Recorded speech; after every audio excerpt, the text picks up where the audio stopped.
अब मैं 25 साल का हूं, लेकिन मुझे वो नए साल की शाम आज भी ऐसे याद है जैसे कल की बात हो। मैं 7 साल का था। मेरा भाई लूकस 4 साल का था। हमारे मॉम डैड को शहर के बीच एक होटल में किसी फैंसी पार्टी में बुलाया गया और उन्होंने हमारी देखभाल के लिए जेड को बुलाया था। वो 19 साल की थी, एक कॉलेज स्टूडेंट जो किताबों के पैसे देने के लिए बेबी सिटिंग करती थी। वो पहले भी हमारे पास आ चुकी है। लूकस को वो बहुत पसंद थी क्योंकि वो सिर्फ अपने फोन में देखने के बजाय हमारे साथ खेलती भी थी। वो उस रात करीब 7 बजे जीन्स और एक बड़े स्वेटर में आई। उसके सुनहरे बाल पोनी टेल में बंधे हुए थे। वो कलरिंग बुक्स लाई थी और उसने वादा किया था कि हमें रात 11 बजे तक टीवी पर बॉल ड्रॉप देखने के लिए जागने देगी। तुम्हारे मॉम डैड करीब 1 बजे वापस आएंगे, उसने हमारे सोफे पर बैठते हुए कहा। तो अब हम आज तक की सबसे अच्छी नए साल की शाम मनाएंगे, ठीक है ना? लूकस पहले से ही उसे अपने नए एक्शन फिगर्स दिखा रहा था, जबकि मैं बेबी सिटर्स के लिए खुद को बहुत बड़ा दिखाने का नाटक कर रहा था।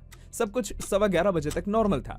अचानक हमने बाहर कॉरिडोर से एक औरत की डरावनी चीखें सुनी, जिसके बाद कांच टूटने की आवाज आई। जेड का सर दरवाजे की तरफ घूम गया। वो धीरे धीरे खड़ी हुई और हमें वहीं रहने के लिए कहा, जबकि उसने पीप होल से देखा। मैंने देखा कि उसका चेहरा पीला पड़ गया था। क्या हो रहा है बाहर? उसने कोई जवाब नहीं दिया, बस अपना फोन उठाया और 911 डायल किया। मैंने उसे फुसफुसाते हुए सुना, हम बिल्डिंग में कोई है, हम 8वीं मंजिल पर हैं, अपार्टमेंट 804, प्लीज जल्दी आइए। उसने फोन रखा, फिर हमारी तरफ मुस्कुराते हुए मुड़ी, जबकि उसकी आंखों में डर था। दोस्तों, हम एक गेम खेलेंगे, ठीक है? हम बाथरूम में छिप जाएंगे, बिल्कुल चुपचाप, निंजा की तरह। क्या तुम ऐसा कर सकते हो? लूकस को ये मजेदार लगा, लेकिन मुझे पता था कि कुछ गड़बड़ है। जेड ने हमारे हाथ पकड़े और हमें बाथरूम में ले गई। उसने पहले लूकस को टब में बिठाया, फिर मुझे और शॉवर का पर्दा बंद कर दिया। चाहे जो कुछ भी हो जाए, तुम दोनों यही रहोगे, ओके? जेड, हो क्या रहा है? मैंने पूछा। बस मुझे वादा करो एलेक्स, वादा करो कि तुम लूकस के साथ यही रहोगे। मैंने वादा किया। वो जाने लगी, फिर रुक गई और टब के पास घुटनों के बल बैठ गई। पर्दे के पीछे से हमें देख रही थी। तुम्हें बहादुर बनना होगा, ठीक है? मुझ पर भरोसा करो, मैं तुम्हें सेफ रखूंगी। मैं और लूकस अंधेरे बाथ टब में बैठे सुन रहे थे। थोड़ी देर तक हमारी सांसों की आवाज और बिल्डिंग के हीटिंग सिस्टम की दूर की हल्की आवाज के अलावा कुछ नहीं था। फिर हमने अपने अपार्टमेंट के बाहर हॉलवे में कदमों की आवाज सुनी। वो तेज थी और हर दरवाजे पर रुक रही थी। मैंने लूकस को कसकर पकड़ लिया, अपने हाथ से उसका मुंह ढक दिया। मेरा सीना ऐसा लग रहा था जैसे फट जाएगा। मैं सुनता रहा। कदमों की आवाज हमारे दरवाजे के बाहर रुक गई। दरवाजे का हैंडल हिलने से पहले थोड़ी देर शांति रही। मुझे जेड की आवाज सुनाई दी, दबी हुई लेकिन काफी साफ। दरवाजा बंद है, पुलिस आ रही है, बस चले जाओ। थोड़ी देर रुकने के बाद कोई भारी चीज दरवाजे से जोर से टकराई। जेड की चीख से हमारा कान सुन पड़ गया। मैं कांप रहा था और मेरा छोटा भाई भी। हमने एक जोर की आवाज सुनी, जैसे फर्नीचर गिराया गया। उसके बाद भागते हुए कदमों की आवाज आई। लूकस मेरी बाहों में रोने लगा, लेकिन मैंने अपने हाथ से उसका मुंह और कसकर बंद कर दिया। जो भी अंदर घुसा था वो अब हमारे अपार्टमेंट में घूम रहा था। वो तेज था। मैंने एक और जोर की आवाज सुनी, इस बार और पास। वो आदमी हमारे लिविंग रूम में तोड़फोड़ कर रहा था। उसने मेरे बेडरूम का दरवाजा इतनी जोर से लात मारकर खोला कि वो दीवार से टकरा गया और मैं लगभग उछल पड़ा। फिर वो बाथरूम की तरफ बढ़ा। बाथरूम का दरवाजा खुलने पर मैंने अपनी सांस रोक ली। शॉवर के पर्दे की दरार से मैं उसकी परछाई देख सकता था। वो लंबा था और उसने काला स्की मास्क पहना हुआ था। उसके हाथ में मांस काटने वाला चाकू था। उसकी उंगलियों से खून टपक रहा था। उसने टब की तरफ एक कदम बढ़ाया, लेकिन जैसे ही वो दरवाजा खोलने वाला था, जेड चिल्लाई, हे, इधर देखो। वो आदमी घूमा और भागा।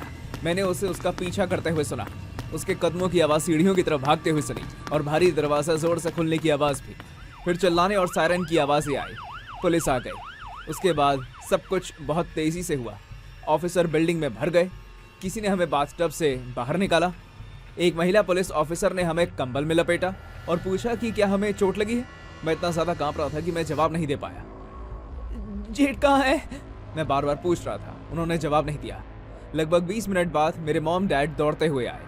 दोनों रो रहे थे और हमें इतनी जोर से गले लगाया कि दर्द होने लगा। वो कहते रहे कि हम सेफ हैं, कि सब खत्म हो गया है, लेकिन मुझे सेफ महसूस नहीं हो रहा था, क्योंकि मैंने देखा कि वो किसी को स्ट्रेचर पर बाहर ले जा रहे थे। मैंने सफ़ेद चादर पर खून देखा और एक सुनहरी पॉलीथीन किनारे से लटक रही थी। उस रात जेड हमें बचाते हुए लगभग मर गई थी। उसे इतनी बुरी तरह पीटा गया कि जब पुलिस आई तो वो बेहोश थी।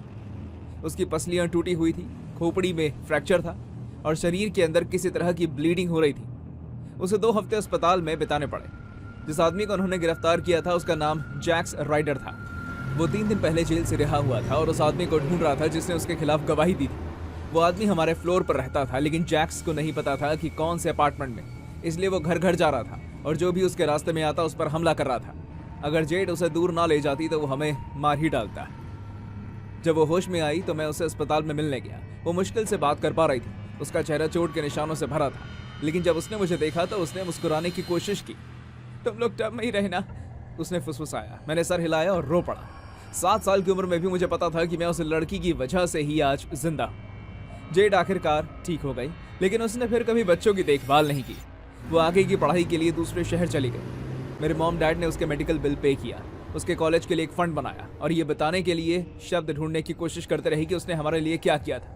लुकोस और मैं अब बड़े हो गए हैं। हम दोनों की अपनी अपनी जिंदगी है, अपने अपने अपार्टमेंट्स हैं और अपनी अपनी प्रॉब्लम्स भी हैं। लेकिन हर नए साल की शाम को हम जेड की जगह मिलते हैं। हम पिज्जा ऑर्डर करते हैं, बॉल ड्रॉप देखते हैं और उस रात को याद करते हैं जब एक 19 साल की लड़की ने खुद को 2 बच्चों और एक राक्षस के बीच रखने का फैसला किया था। उसने हमारी जान बचाई और हम इसे कभी भूल नहीं पाएंगे।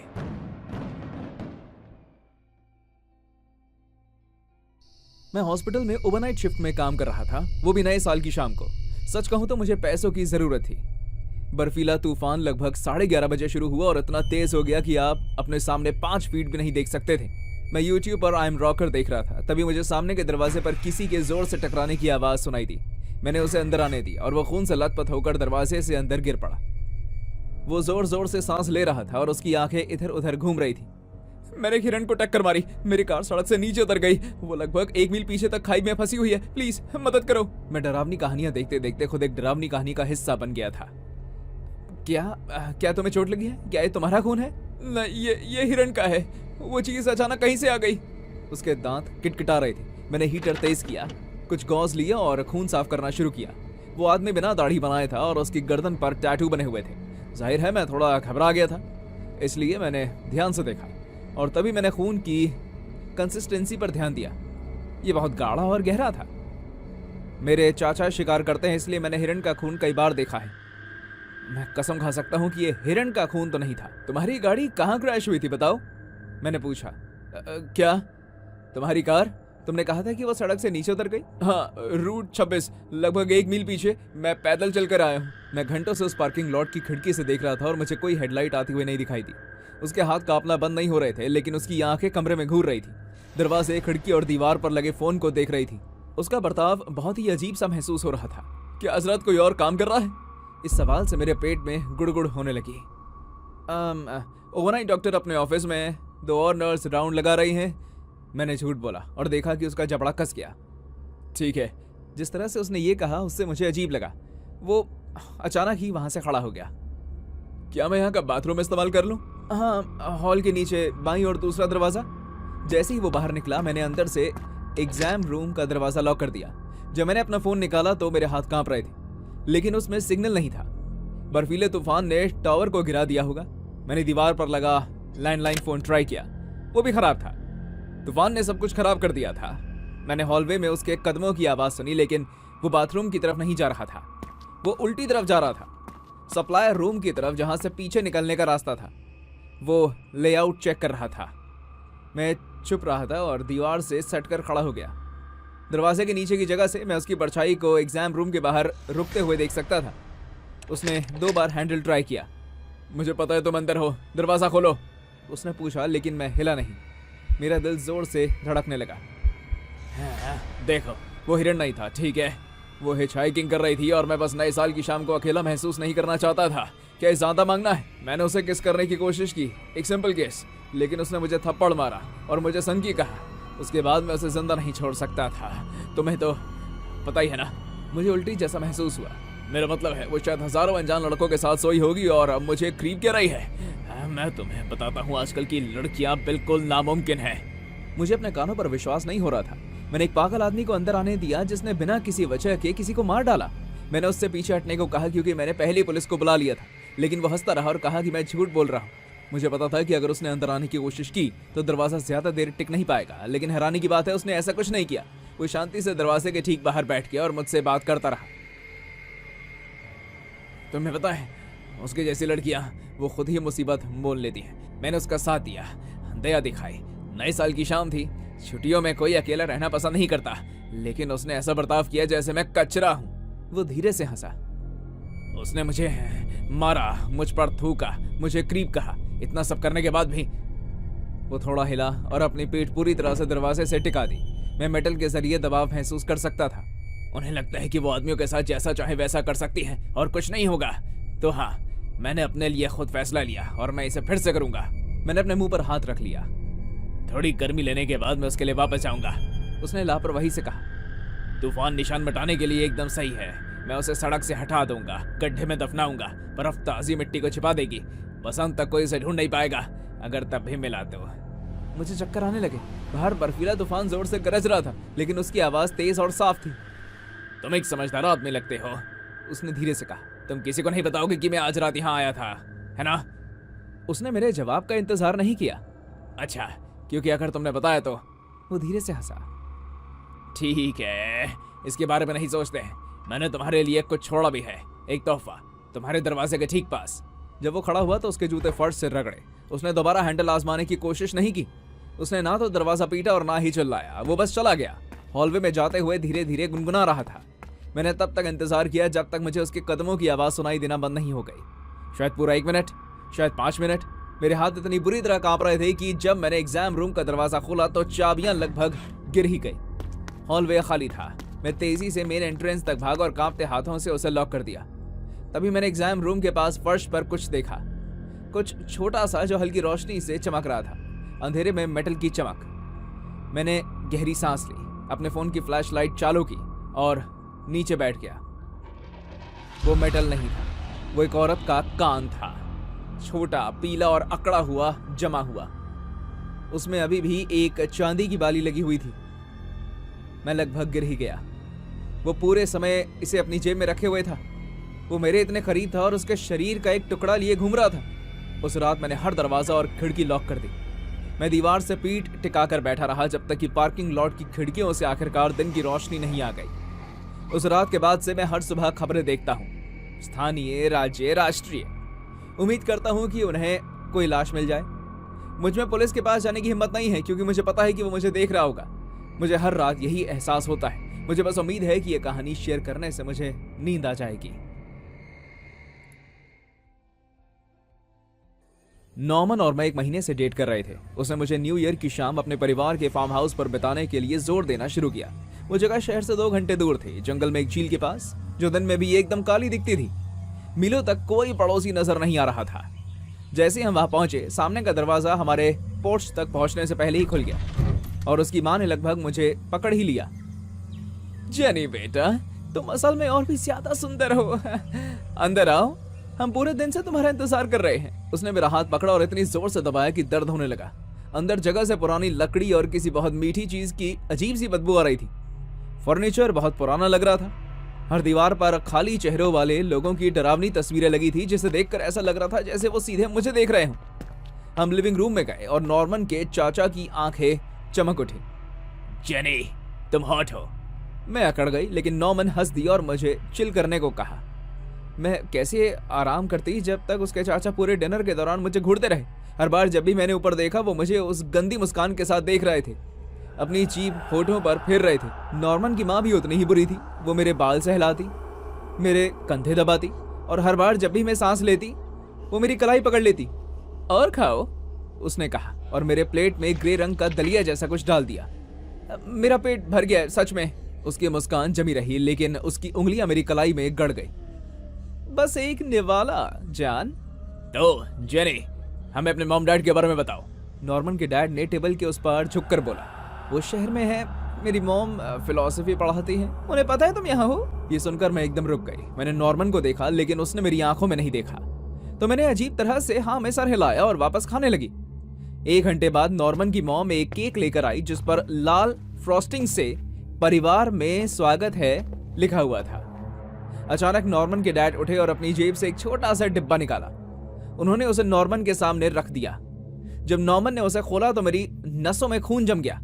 अंदर एक पुरानी खराब अंगूठी रखी हुई थी। उसमें काला पत्थर था जो ऐसा लग रहा था जैसे उसने रोशनी को निगल लिया हो। नॉर्मन, आगे बढ़ो। उसकी मॉम हंस पड़ी। नॉर्मन ने मेरा हाथ पकड़ा और घुटनों के बल बैठ गया। जेनी, क्या तुम मुझसे शादी करोगी? मैंने हंसकर बात टालने की कोशिश की जबकि मेरा दिल जोरों से धड़क रहा था। नॉर्मन, अभी तो सिर्फ 1 महीना हुआ है। मुझे पता है, उसने मुस्कुराते हुए कहा, लेकिन जब आपको पता होता है तो पता होता है ना? ये पागलपन है। नॉर्मन की मॉम का चेहरा बदल गया। क्या तुम उसकी गर्लफ्रेंड नहीं हो? हाँ, लेकिन तो तुम उससे शादी करोगी? शायद, लेकिन हमें और वक्त चाहिए। वक्त? उसकी मॉम की आवाज तेज हो गई। किस लिए? तुमने हमारा खाना खाया है, तुम हमारे घर में हो, अब तुम हमारे परिवार का हिस्सा हो। मैं डिनर के लिए आई थी, शादी के लिए नहीं। मेरी आवाज कांप गई। काल उठ खड़ा हुआ। कितनी एहसान फरामोश घटिया लड़की है ये। मैं जाने के लिए उठी, लेकिन नॉर्मन ने मेरी कलाई जोर से पकड़ ली। नॉर्मन के डैड पास आ गए, दरवाजे तक जाने का मेरा रास्ता रोक दिया। काल दूसरी तरफ चला गया जबकि नॉर्मन की मॉम मेरे पीछे खड़ी हो गई। प्लीज मुझे घर जाने दो। मैंने नॉर्मन से दूर हटने की कोशिश की, लेकिन उसकी पकड़ और मजबूत होती गई। काल ने मेरा दूसरा हाथ पकड़ लिया था। उसने और नॉर्मन ने मिलकर मुझे कुर्सी पर वापस बिठाना शुरू कर दिया। मैंने हिम्मत दिखाने की कोशिश की और छटपटाई, लेकिन वो बहुत मजबूत थे। बैठ जाओ, तो मुझे शर्मिंदा कर रही हो। बस करो प्लीज। नॉर्मन के डैड ने डिब्बे से अंगूठी निकाली। अपना हाथ आगे करो। नहीं। काल ने मेरा हाथ आगे खींचा। नॉर्मन ने मेरी कलाई पकड़ी हुई थी। उसके डैड ने अंगूठी मेरी उंगली की तरफ बढ़ाई। मुझे वहां से निकलना था। मैंने अपने दिमाग में किसी भी तरीके के बारे में सोचा जब तक कि मुझे एक आइडिया नहीं आया। मेरे मॉम डैड को यहाँ होना चाहिए। नॉर्मन के डैड रुक गए। क्या कहा? मेरे मॉम डैड। मैंने आंसुओं के बीच कहा, उन्हें ये देखना चाहिए ना, ऐसा ही तो होता है। नॉर्मन की मॉम ने तेवर चढ़ा है। हमें जरूरत नहीं है। हाँ, ये परंपरा है, प्लीज उन्हें यहाँ होना चाहिए। उन्होंने एक दूसरे को देखा। नॉर्मन की पकड़ थोड़ी ढीली हो गई। वो टाल रही है। काल बड़बड़ाया। नहीं, मैं टाल नहीं रही हूँ। ये तो 2 परिवारों का मिलन है ना। ये सही है ना? मेरा मतलब है, नॉर्मन एक शानदार जश्न का हकदार है। मैंने नॉर्मन को देखा, उससे रिक्वेस्ट की कि वो मुझ पर विश्वास करे। उसने मुझे देखा और उसका चेहरा नरम पड़ गया। ठीक है, नॉर्मन ने धीरे से कहा, मेरी कलाई छोड़ते हुए। मैं उन्हें लेने जाता हूँ। उसके डैड को यकीन नहीं हुआ, लेकिन नॉर्मन पहले से ही कार की चाबियां पकड़कर दरवाजे की तरफ बढ़ चुका था। मुझे उसे गुड लक किस देना चाहिए, मैंने बड़बड़ाया। अपनी आंखें पोंछी और कुछ कदम पीछे चली। जैसे ही मैं टेबल के पास से गुजरी, मैंने चुपके से केक का कांटा उठाया और उसे अपनी आस्तीन में छिपा लिया। मुझे पता है कि तुम्हें अभी भी शक है, लेकिन एक बार जब तुम परिवार का हिस्सा बन जाओगी तो तुम्हें समझ आ जाएगा, नॉर्मन ने दरवाजे पर कहा। मैंने सर हिलाया और करीब आई जब तक कि हम कुछ इंच की दूरी पर खड़े नहीं हो गए। मैं अपने पंजों पर खड़ी हो गई। उसने अपनी आंखें बंद कर ली, स्पर्श का इंतजार करते हुए। इसकी बजाय मैंने कांटे को उसकी आंख में इतनी जोर से घुसाया, नॉर्मन चीखता हुआ नीचे गिर गया। अपना चेहरा पकड़ लिया क्योंकि खून बह रहा था। कार की चाबियां खट से बरामदे में गिरी। मैंने उन्हें उठाया और भागी। उसकी मॉम मेरे पीछे चीखने लगी। मैंने तब तक पीछे मुड़कर नहीं देखा जब तक मैं कार में नहीं घुस गई और चाबी नहीं लगा दी। जैसे ही नॉर्मन के डैड खिड़की पर पहुंचे, उसी समय इंजन चालू हो गया और शीशे पर हाथ मार रहे थे। तुमने गलती की है। मैंने एक्सेलरेटर दबाया। कार के साइड में जाने से हर जगह कंकड़ उठ गए। फिर कार चल पड़ी। शीशे में उन चारों को उस पीली रोशनी में बरामदे में मैं देख सकती थी। वो बस मुझे ड्राइववे से नीचे जाते हुए देख रहे थे। गाड़ी रोकने से पहले मैं 1 घंटे से ज्यादा ड्राइव करती रही। मेरे हाथ कांपना बंद नहीं हो रहे थे। नॉर्मन का खून मेरी आस्तीन पर लगा हुआ था। जब भी मैं पलक झपकती, मुझे फोर्क अंदर जाते हुए दिखाई देता था।